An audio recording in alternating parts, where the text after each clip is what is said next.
Vishnu sir ಸಮಾಧಿ ಒಟ್ಟಿಗೆ ಏನು ನಡೀತು, ನಡಿಬಾರ್ದಿತ್ತು ಅನ್ನೋದಕ್ಕಿಂತ ಹೆಚ್ಚಾಗಿ ಒಂದೊಂದು ಅರ್ಥ ಭಾಳ ಚೆನ್ನಾಗಿ ಮಾಡ್ಕೋಬೋದು ಇಲ್ಲಿ. ಏನಂದರೆ ಒಬ್ಬೊಬ್ಬರಿಗೆ ಒಂದೊಂದಿಲ್ಲಿ, ನಮ್ಮದೇ ರಾಜ್ಯ, ನಮ್ಮದೇ ಊರು, ನಮ್ಮದೇ ಕಲಾವಿದರು. ಸೊ ಹೀಗಿರಬೇಕಾದ್ರೆ ನಾನೆಲ್ಲ ಅಭಿಮಾನಿಗಳಲ್ಲಿ ಕೇಳ್ಕೊಳ್ಳೋದು ಒಂದೇನೆ, ಇನ್ನು ನಾವು ಓಡಾಡಿದ್ದಾಯ್ತು, ನೀವುಗಳು ಓಡಾಡಿದ್ದಾಯ್ತು, ಎಲ್ಲರಲ್ಲೂ ಮನವಿ ಮಾಡ್ಕೊಂಡಿದ್ದಾಯ್ತು, ದಯವಿಟ್ಟು ಇದನ್ನು ಮಾಡಿಕೊಡಿ, ಸ್ವಲ್ಪ ನೋಡಿ. ಯಾಕಂದ್ರೆ ಒಂದು ಅಳಿಲ್ ಶಕ್ತಿ ಬೇಕಾಗಿತ್ತು ಇದನ್ನು, ಈ ಸಮಾಧಿನ ಉಳಿಸ್ಕೊಳ್ಳೋದಕ್ಕೆ. ಯಾರಿಗೆ ಅಧಿಕಾರದಲ್ಲಿದ್ದು ಯಾರಿಗೆ ಆ ಶಕ್ತಿ ಇತ್ತು ಅವ್ರ ಬಗ್ಗೆ ಹೇಳ್ತಾ ಇದ್ದೀನಿ.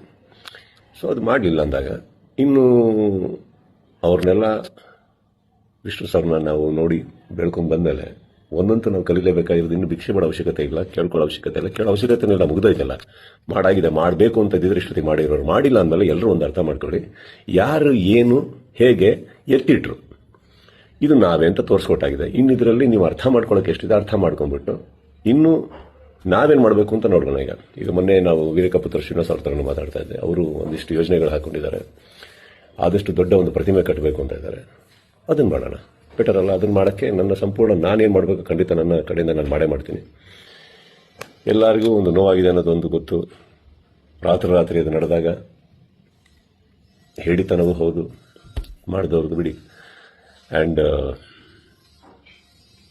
ನೋವಾಗುತ್ತೆ, ಬಿಟ್ಟಾಕಿ, ಈಗೇನು ಪ್ರಾಬ್ಲಮ್ ಇಲ್ಲ. 10 ನಿಮಿಷ ಕಣ್ಣೀರು ಹಾಕಬೇಕು, 11 ನಿಮಿಷ ನಾವೇನು ಮಾಡಬೇಕು ಅಂತ ಯೋಚನೆ ಮಾಡಿ ಮುಂದೆ ಹೋಗೋದು ನನ್ನ ಅಭ್ಯಾಸ.